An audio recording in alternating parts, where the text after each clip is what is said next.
Oogly boogly boo. Oh man, that was fucking goony. But you know what? I totally don't care. I'm super excited for getting real excited for Halloween and shit. Like more so than other years. I'm pretty fucking stoked, right? Like it's so fun. This spooky time of year. Everybody's like getting all weird. It gets cold and creepy, and everybody's fucking lurking around and being all ghastly and shit. You know what I'm talking about. Halloween's awesome. Halloween's fucking awesome. Um, I'm gonna actually turn on the light in this garage though, because it is super dark and this fucking flashlight's shining right in my face. But you guys did think I was a ghost. Fucking admit it. No, I'm sure you didn't. But you know, whatever. Still, you know, it's in keeping with the fucking theme. So let me whoosh. Oh, let me turn on this light. Let me turn off this light that was in my face. Yeah, man. So like, here I am in this like weird dank garage again at like 1 o'clock in the morning, doing my thing. Kind of want a beer, but at the same time, it's kind of I don't know, whatever. But yeah, sit down on these little stairs right here and tell you about my whole thing. Like, yeah, so it's the Halloween season. Everybody's getting all spooky. Everybody's in the mood for fucking horror movies. Like, everybody watches them this time of year, right? It's like, sorry about that. It's super unprofessional. But yeah, like, you know, everybody gets all in the mood to fucking watch, like, some spooky ass movies.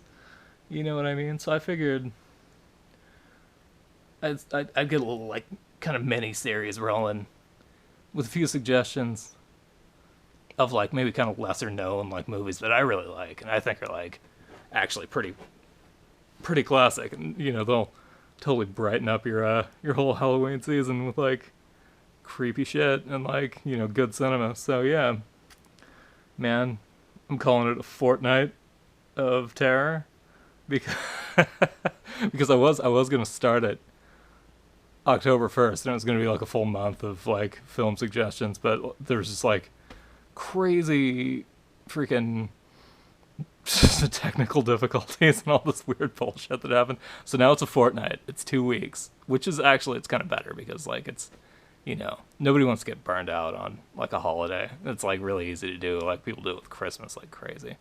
But anyway, and who wants that to happen to like a better holiday like Halloween, you know, where you get to watch awesome movies and get drunk and there's women running around dressed like hookers and it's all spooky and cold and the dead are walking the earth and doing like random crazy shit like at night.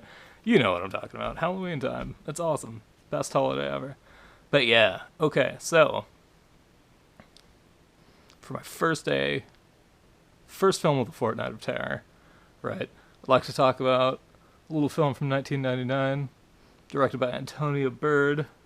Antonia Bird, she's awesome. Starring Guy Peirce, that Scottish dude whose name I can never remember. He was in Trainspotting. Oh no, shit! I'm gonna have to look it up. Hold on.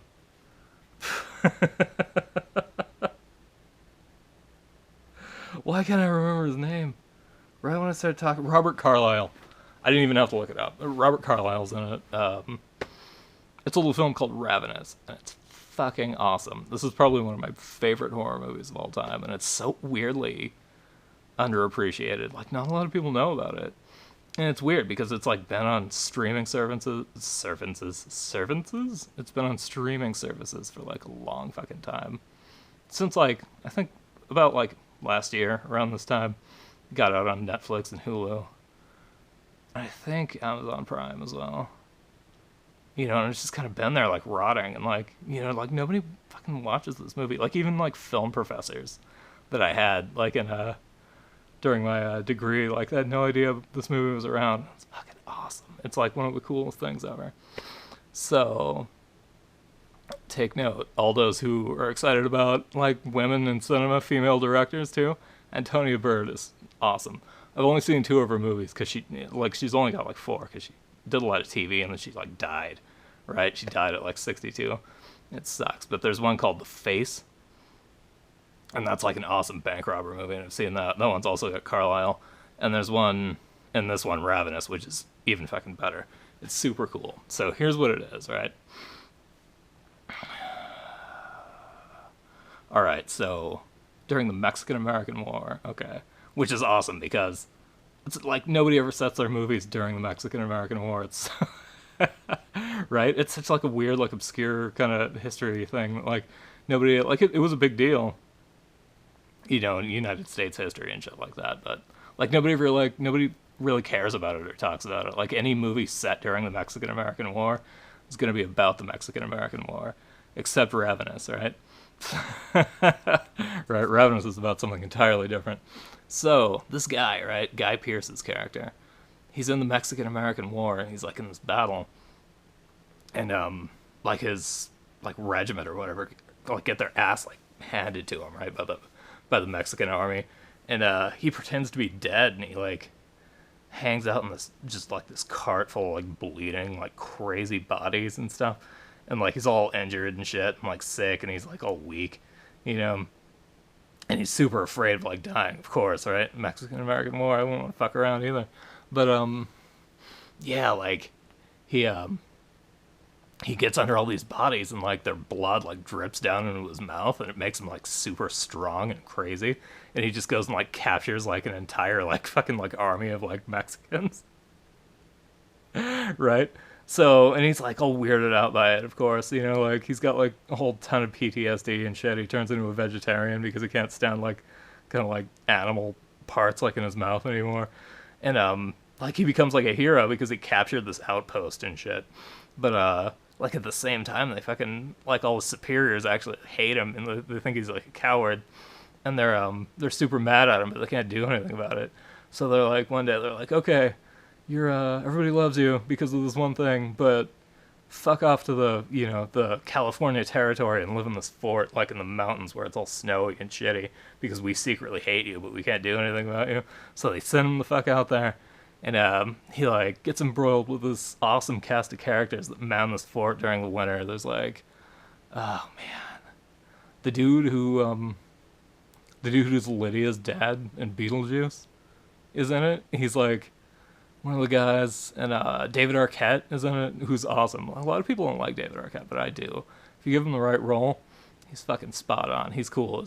His character is named Private Cleaves, right?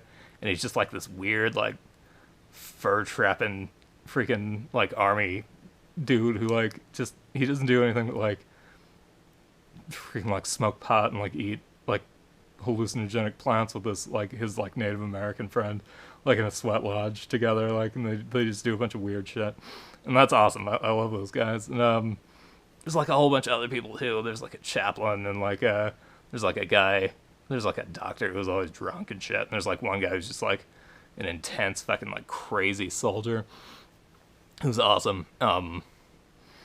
That is the guy. Of course I can't remember the fucking actor's name. I'm lucky to get Robert Carlyle, honestly. My memory's shit. But he's the guy who plays Dum Dum Dugan in the first Captain America movie, and then on like the Agent Carter TV series, he like comes back for a while. He's that dude, but it's like 10 years ago, so he's like super hot and like muscular and shit. Like he's kind of filled out since then. But yeah, man. So like like all these guys in this fort get embroiled with like this thing. Like some dude like comes into town, he's all frozen and shit, and like he's dying. And he's like, "Oh my god, you know, like all this horrible shit's happening out in the mountains. Like our party got lost, and people started eating each other, and it was crazy. And this guy went crazy, and he lives in this cave now. He tried to eat all of us, you know." So they go out there with him to kick ass, you know what I mean? Like to try to like figure out the mystery of this like cannibalism. And the dude's Robert Carlyle, and he's like, it turns out he's the bad guy because like he lures people out of this cave to fucking eat him. Like that's like his whole thing, because like he was a dude who had tuberculosis or whatever, and he found out about this old like native legend that like if you eat enough human flesh, you like become a super powered monster. And like it totally like heals him up and it makes him all crazy and shit. And that's like the whole plot of the movie. It's like a cannibal movie that happens in the Old West. And it's super violent and like spooky, but it's also kind of a comedy. Like it has like this really weird sense of humor that's very awesome. Like and it'll come up like at odd times, you know, it'll come up when you least expect it, and it makes the funny parts like twice as funny when people are like fucking around and like they're like cooking guys in a stew, you know what I mean, or like running around in the woods. Like there's this one scene, Antonia Bird's awesome at this. She knows all the tricks. She's got like cinematic language fucking down, or she had anyway. You know, too bad she died. But like there's this scene where like they figure out Robert Carlyle's the cannibal, and like he's got superpowers from eating human flesh, right? So they're fucking like they're trying to. It's him. It's Guy Peirce and the dude who plays Dum Dum Dugan, fucking running around in the woods, like after this guy. And like they're trying to fight this cannibal and like stay alive because he's like fucking like throwing knives into people and like murdering dudes and fucking going crazy. So like the soundtrack for when the camera's focused on them, like for all their scenes, is like this super intense, like freaking like horror movie music. It's like some weird kind of like chant in like a native language, as I recall. It's like I don't know what the fuck people are saying, but it's like an actual like song like people used to sing. It sounds spooky, but I don't think it is. I think it's like it's got something to do with like hunting or something. But yeah, they're chasing this guy around in the woods, and their music is all super intense. And then when you see Robert Carlyle running around like fucking like murdering people, he's having like a super good time out there, and it's awesome. And they're playing this like goony fucking banjo music like while he's like running around through the woods like freaking just like stabbing people and like eating chunks of them, you know, like he's just got this like smile on his face, and he's just enjoying himself like the entire time. He's definitely like one of those villains in this movie that's just having so much fucking fun, and it's like it's really great. It's like he's real charismatic in it. It's very cool. But yeah, back to there's a lot of good direction in this. Like the soundtrack, I could see why some people wouldn't like it because there's a lot of like synth music on it and like a lot of weird stuff, but it's like it actually like it fits, you know, like it fits, like even though it's not like part of the time period, it like it, you know, it's good, it's solid, it keeps the mood going, you know, like yeah, like Antonia Bird, like she's got the soundtrack down, she's got like all the framing and like the mise en scène of like the whole like of a couple scenes is like really like spot on. Like so there's this one thing where like people are like getting converted into cannibals, and like Guy Peirce is like shut up in a room, and like all like the cannibals are like in one like house, and he's like in another one like chained up across the street, but they're having a conversation like they're in the same room. So she like uses like cinematic space to like convey, you know, like all these ideas about, you know, what side like people are on, and like, you know, is Guy Peirce like actually freaking out, and like is he like getting like happier about being accountable. And there's this other scene where like he falls down a hole, right, like the like the cannibal Robert Carlyle, like no, he doesn't push him off the cliff, he jumps off a cliff and he like rolls fucking down it, and then like he lands in this hole with like his dead, like a dead guy, and like he has to eat the dead guy to survive because he's down there with like a busted ass leg. So he eats the dead guy long enough to get like cannibal monster powers to like get out and try to go kill like Guy Peirce later. But when he gets out of the hole, like he's wearing the other guy's cloak. Like he's got this like one of the giant like kind of Mexican American War, Civil War era like fucking like those big like capes they used to wear, but he's got it turned around because like one side's like blue and but the inside part's like red. He's got it turned around, and like his like so the red part's like showing, so it's just like a little red dot like walking through the like the snow and stuff, and it, like, you know, it's like she's like communicating through like color theory, like that he's been like doing like cannibal shit, and he's like now part of this like blood cult, I think, you know. So like if you're watching this with your friends, totally impress them with that. Say things like mise en scène and color theory, and they'll pretty much think you're awesome. Either that or they'll think you're a douchebag. Most people think I'm a douchebag when I talk like that, I'm pretty sure secretly.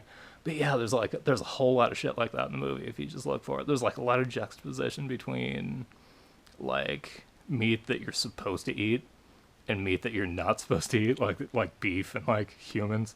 You know what I mean? And they'll do that like within like dinner scenes and stuff, and she'll do a lot of stuff with the soundtrack, with to like, you know, put you in mind of like Guy Peirce's character like remembering like that crazy ass battle he got into, and like they'll do a lot of stuff with like really quick cut like editing, and they'll use like the cool shot effect a little bit to, you know, kind of like express like ideas without actually like saying anything. It's just like two images that, you know, get kind of overlaid on top of each other in your mind. That's what that is. But yeah, like it's full of shit like that. It's an awesome movie, and it's really underrated, and you guys should check it out this Halloween season. Go find it and watch it because it's awesome. Yeah, but I think I'm done. Yeah, this is like 15 minutes.